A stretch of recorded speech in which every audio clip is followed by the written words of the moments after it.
kabaruji e demgal Pulaar e radio Jawol Sare. Musidɓe tedduɓe heten ko radio Jawol Sare on calminama to gonɗon no gonirɗon kala joni meftande men e kabaruji. Meftande men kabaruji jamma hande jaatanen koye dendi Amatoure e kabaruji dowlaji dentudi États-Unis e kabaruji international. Bandiraɓe sehlaɓe heɗotoɓe radio Jawol Sare jaam ñalle mon hande ko ñalawma aset hawre ko sappo e jeetati lewru avril hitande ujunnaji ɗiɗi e nogas jeegom hawruji mon e ɗemgal Pulaar. Hawruji men international puɗɗorɗen ko Afrique du Sud tugnadi kadi ko winda toon to sene hono Kemi Seba gandiraɗo Elio Jill Robert Capo Cici ko nationalité française nationalité benoise jogui oɗo dumum ɓe leydi Benin eɓe jiila ɗum sibabude gembuɗe fitinaji toon to Benin ko wawi wonde fof kanko Kemi Seba o nanggama hande toon to Afrique du Sud wonde ɓi kamɓe teddiɓe Afrique du Sud noon takimo mbi wonde ƴewno ko rewde toon hakkude Afrique du Sud e to Zimbabwe rewde e maayo wiyeten Limpopo wiide mabɓe kadi ko kanko activiste Kemi Seba wawi yende ken won temedde ɗiɗi e capanɗe joyi ujunere to rand kalis Afrique du Sud o yeni ɗum neɗɗo biyeteɗo François Van der Merwe waɗowo ɗiɗon business aji kanko Kemi Seba e ɓi ko kanko moɓe jeeni oɗo kalis kamɓe fof ɓene nanga oɗo sadio en ko hawni hen ko sehil makko mo renduno haareji panafricanisme Nathalie Yam jeeyaɗo toon to leydi Cameroun liggodirannoɓe pour Afrique jeyde hoore muɗum e takkodirde ɗum feewi e Russie kanko Nathalie Yam o jaɓani kanko hoore makko wadde hen commentaire fo noon e wiide mabɓe kadi ko kanko Kemi Seba o nanggama ñoore mum omo haala bonka ko fate Nathalie Yam andaka no tawi ɗum woni sababu kanko Nathalie Yam o jaɓani jabade toon to Sénégal caggal nde ɓeɗo ko jeetoto supporter uji cokaɓe toon de Maroc caggal nde yimɓe tato e ɓeɗo yimɓe puɗɗi woppitede hono kanko gardiɗo affaire étrangére mo leydi Sénégal hono Cheikh Niang o wawi jokkodirde e RTS ngol ɗo woni laawol gadnol kamɓe gouvernement mo kanko Ousmane Sonko mo ardi nde ɓe mbaɗa réaction ngaji fate ɓeɗo sappo jeetoto Sénégal naɓe nangaɓe toon sibabude e wiide Maroc naɓe gaddi fitinaji to Rabat kanko Cheikh Niang noon e oɗon saaha kamɓe puɗi ñawoji ɓe gasnani e ñawgol ɓeɗo yimɓe ɓe tawi kamɓe ministére des affaires étrangères ala ko mbawno wadde hen tawde oɗo saaha joni kala ko woni ñawoji patuɗe e ɓeɗo tawde cour d'appel toon to Maroc wawi tengtinde koɓe pawa ko kamɓe affaire étrangére joni ɓe wawi nadde hen ɓe wiide makko kadi ko yaaci kala ko fate e ɗeɗo caɗele ɓeɗo yimɓe sappo jeetato nangganoɓe toon o wi ɗum ɗo foof maɓe toppita ɗum ɗon oɗo saaha joni hono kamɓe ministére des affaires étrangères ɓe mbawi jokkodirde tolnoji mabɓe toon to Maroc nandude hen diplomatie tawde ñawore ɓenni golɗo woni lawol gadunol laamu toon to Sénégal eɓe jaabo ni walla ɓe kaala haaluji patuɗe hen e ɓeɗo sappo jeetato yimɓe nangganoɓe toon to Maroc toon to Linguére sappo jeetato neɗɗo nanggama toon ɓeɗo kadi ko yimɓe wiyeteɓe ko deppati gorkate e ɓeɗo yimɓe nanggaɓe sappo jeetato wiya hen yimɓe tato enen jogui ñaw biyetengu sida ngu donc ɗum ɗo kadi nanggol mabɓe kadi ari ko caggal nde kamɓe ɗeɓtiɓe toon sécurité toon to Sénégal ɓe continue enquête aji fate en ɗeɗo caɗele gal wonde ko réseau ji kewɗi nana toon to Sénégal ene mawni ko deppati gorfati commissaire eya gonɗo toon to Linguére kañum yiiti oɗo réseau ɓeɗo sappo jeetato kamɓe foof ene wayno commissaire ya haali hol kamɓe ene wayno ko e nder yimɓe limtaɓe ɓe waɗi hen jangguinowo ko arabe jangguinowo français étudiant en droit ne waɗi hen kadi neɗɗo mo ganduɗa ko ceerno waɗi hen kadi neɗɗo mo ganduɗa to bam ko ceerno mawɗo kadi ko gardiɗo mahadara anda ko ɗeɗo caɗele to jogori hadde saabu ene wayno ko caggal nde réseau yiita toon wonde ko woni yimɓe ɓe ganduɗa debbati gorko kadi ene gonde ñawngu kadi ene teya kañumen koyemen e ndaɓa yimɓe waɗi ko nden enquête o fuɗɗi hande toon to Sénégal hono kanko maître Aissata Tall ko mennoɗo wonde kañum hoore ministre des affaires étrangères e laamu ancien président Macky Sall ñalawma o fotti hono ancien président Macky Sall toon to New York oɗo saaha noon ɗo fotti mum ɗo ene ko kanko Macky Sall woni koye campagne makko ɗaɓɓude wonde secrétaire général des Nations Unies nde o yaltinde kanko maître Aissata Tall o huccite yimɓe kadi o fotte gorko moƴƴo o neɗɗo kadi mo ganduɗa miijotoɗo ko fate leydi Sénégal tiɗi joga korso muɗum e Sénégal naɓe mo aduna foof wi ne waɗa gambude ɗum pour lomtade hono Anthony Guterres kanko Macky Sall gardinoɗo leydi Sénégal ha lewru mars hitande ujunaji ɗi nogas e nayyi ko goto e candidat ji pour lomtade hono kanko Anthony Guterres mo mandama gasata mayorɗo hitande ujunaji ɗi nogas jeegom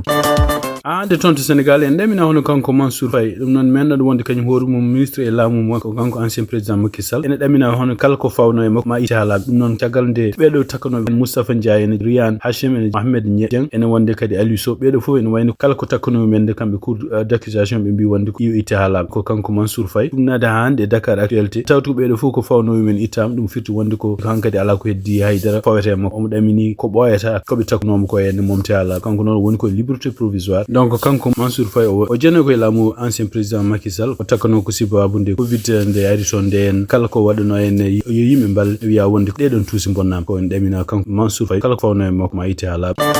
habruji men international hande hono kanko paplo gondo don orsaji jillu mudum ton to Afrique wi wonde ko mo jogi nimsen fewi sabu en wande discours aji makko di wadata di fof surtout en tonto leyde l'Afrique ko hunde nde ganduda nangirande o huccitini dum koy Donald Trump non ko sibabunde dukoji gondi kon makko kanko Donald Trump kanko non papa lewo e nder ko buri hewde ko haalat ko en ko hunde winde nonde gil kanko hore makko ummaki ton to Italy ni ko hal e nder ko halde journaliste o wi wonde ko discours mo wadi pour nyaagade jam ton to bangure yo himna Cameroon awi dum don e wayno discours mo ganda o winde non ma won ma buri joni jonti didi hade makko yaade ton to Afrique dum non donc ala fo ko hunde nde ganda huccinande Donald Trump ton to États-Unis hono be mbawi ni wiide wonde ko kala ko haala won laamuji tira gonda ko jam e gede banno dum do fo huccini dum Donald Trump non e wayno yeddi ka dum haala Trump mun continue hade makko e lewo e tabu e nyalom he kanko hore makko wawi wi balle pasnode na église catholique ton Florida en wayno dertini dum kanko Donald Trump edon balle non ko kambe église catholique go gondo ton to Miami Florida e be kabanno mo gouverneur fédéral pour wallude yimbe be ngala galle dum mbiyata homeless donc e nyalom he edon balle ken abo e 1 million kanko kambe département santé ko kambe neltanode edon balle kalisa jahnoji ton pour wallude dido église aji gondi ton edo bel nganda gonde jimande église aji catholique gondi ton Florida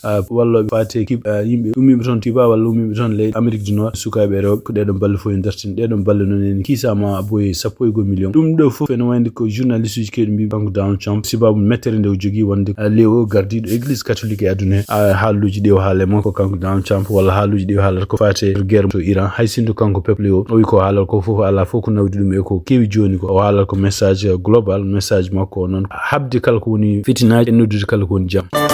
habruji men international mana en ton to Iran en non ko hare wonde ton hakkunde kambe États-Unis Israël e Iran nanodiral bangal pour yo jengol darto ton to Iran en wani ko haaluji dini kewi odo sa joni tugnade kadi jayni en ko be ko kalmi bi ganda ay goto anda ko hol gongdintedo hakkunde kambe États-Unis e kambe Iran sibabu de haaluji lutindir be nyalawme kambe Iran be mbi wonde ko tirtol ton to Hormuz e wiide mabbe sabu kambe américain je be continue handi wiide be bloka laade jaltoje walla laade jidde rewde e gol don tirtol haaluji lutindir di yanne sur kanko Donald Trump nder ko winde sur social mo dum kadi ton to Arizona wi wonde ko kambe Iran be jabi wopude ko seddete ummoto ton uranium dum ko hutete nucléaire di wonde kambe américain be gadda dum do e États-Unis dum don e wayno ko kanko ministre des affaires étrangères mo Iran e kanko kadi gardi do parlement mo Iran ko hunde ndi gadda en medani haalede ni kadi Iran wona hunde nde jabate kambe Iran kadi be bi wonde kambe Iran be jamiri wonde ko kala laade gondo don en bayrode gol don cirtol taw jobana hay buud non e wayno ko kamko Donald Trump kadi nder ko windi kambe jogi ton contrôle donc ala fo laade jaltoje ala fo laade nato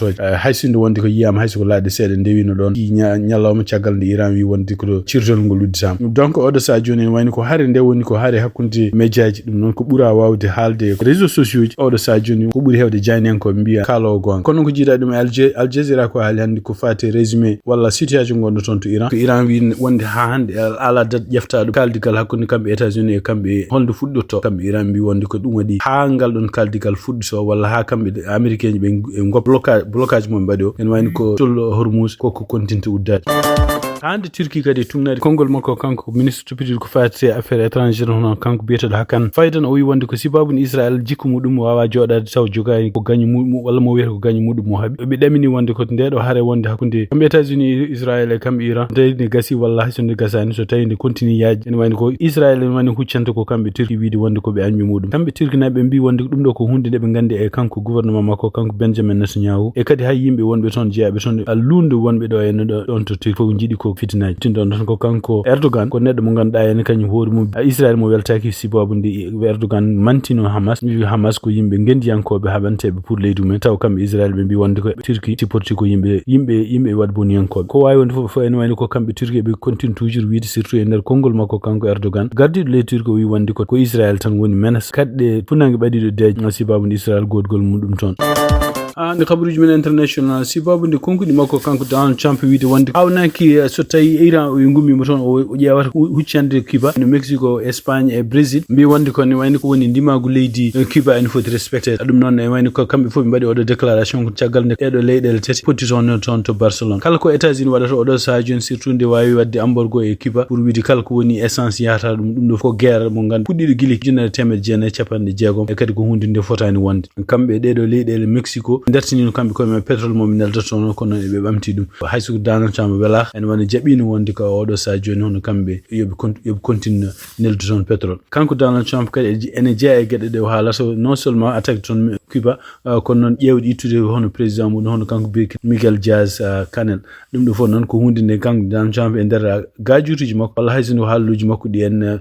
nangateɗo ko gajutuji o haali hen o wi wonde ko suwa kanko hoore makko jangga ɗemgal leydi Cuba o wona candidat walla on ƴefta hono Marco Rubio kañum hoore mum yaha wona toon président donc Marco Rubio ne jeeya kadi oɗo sa tuumaɓe wonde ko kañum hoore mum ko wajiroɓe mo kanko Donald Trump yo yan e Cuba sibabunde e wiide jandiyankoɓe kañum ene wayno jinnaɓe muɗum koko didda toon to Cuba gari ɗo e États-Unis ɗum ɗo fof noon ko hunde nde ganduɗa kamɓe ɗeɗo leyɗele tati ɓe mbi wonde ko wawi wonde foof toon to Cuba ene wayno ko ndimagu leydi ndi frontiére ji muɗum a respect kabaruji e ɗemgal Pulaar e radio Jawol Sare ngati habruji meɗen e États-Unis toon to New York hono kanko ancien président Barack Obama o wawi fottude hono maire mo New York hono kanko Zahran Mamdani noon e pottital mabɓe kadi ko pottital gadnal caggal nde kanko Mamdani nde wonti maire ngal ɗo pottital kadi ari yontere caggal nde kanko Mamdani o waɗi balɗe makko temedere ɗum noon toon ardade wuuro New York e ngal ɗon pottigal kadi ari ko kanko Mamdani kanko hoore makko nde woni e peeje ƴeewde liggodirde kanko président mo États-Unis Donald Trump